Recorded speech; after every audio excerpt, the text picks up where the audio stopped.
कल कौन सा पाठ हम लोगों ने पढ़ा था? Sir, silver wedding. Silver wedding के प्रमुख पात्र का क्या नाम है? जी, यशोधर पंत, जिन्हें वाई डी पंत कहते हैं। यशोधर पंत का आदर्श कौन है? जी, किशन दास, जो उनके अधिकारी भी थे। उन्होंने ही उनको पहले अपने यहाँ रहने दिया, अंत उनकी नौकरी भी लगवाई। बहुत अच्छा, चलो बाहर घूमने चलते हैं। यशोधर बाबू की पत्नी समय के साथ ढल सकने में सफल होती है, लेकिन यशोधर बाबू असफल होते हैं। ऐसा क्यों होता है? यशोधर बाबू के बचपन में ही माता पिता का देहांत हो गया था, जिस कारण संपूर्ण परिवार की जिम्मेदारी यशोधर पंत पर आ गई थी। वे सदैव पुराने ख्याल के लोगों के मध्य रहे पले बड़े, अतः वे पुरानी परंपरा को छोड़ नहीं सके। यशोधर बाबू के आदर्श किशन दास थे, वे उनसे प्रभावित थे। अच्छा, और आधुनिक परिवेश में बदलते जीवन मूल्यों के साथ अपने आप को आत्मसात नहीं कर सके।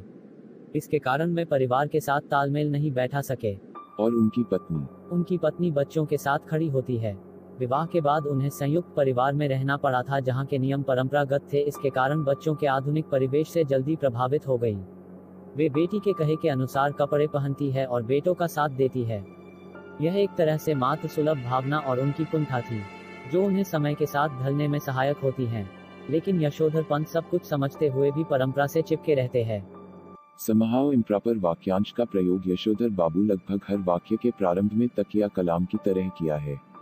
इस वाक्यांश का उनके व्यक्तित्व और कहानी के कथ्य में क्या संबंध बनता है? देखिए श्रीमान, जब भी कोई काम उन्हें अनुचित लगता तो उसके पहले वह समहाउ इम्प्रॉपर वाक्यांश का प्रयोग करते हैं। कोई उदाहरण दो इस बात का। साधारण पुत्र का असाधारण वेतन पाना, स्कूटर की सवारी पर, दफ्तर में सिल्वर बैंडिंग, डीडीए फ्लैट का पैसा भरना। बहुत सही। उसके अलावा खुशी में गरीब रिश्तेदार को भूल जाना, केक काटना, छूट साले के उछेपन की हरकत पर। जी हाँ, यशोधर बाबू सिद्धांतवादी हैं।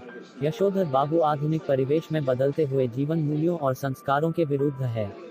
सही बताया बरखुरदार तुमने। इसी कारण वह उन्हें अपनाना नहीं चाहते। इसी आदत के कारण अक्सर परिवार से उनका मन मुटाव रहता है और असहज रूप से यह वाक्यांश उनके मुख से निकल जाता है। सर, इस कहानी की मूल संवेदना क्या है?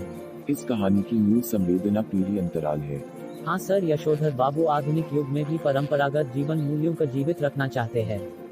उनके आदर्श घर और दफ्तर दोनों जगह के लोगों पसंद नहीं आता है।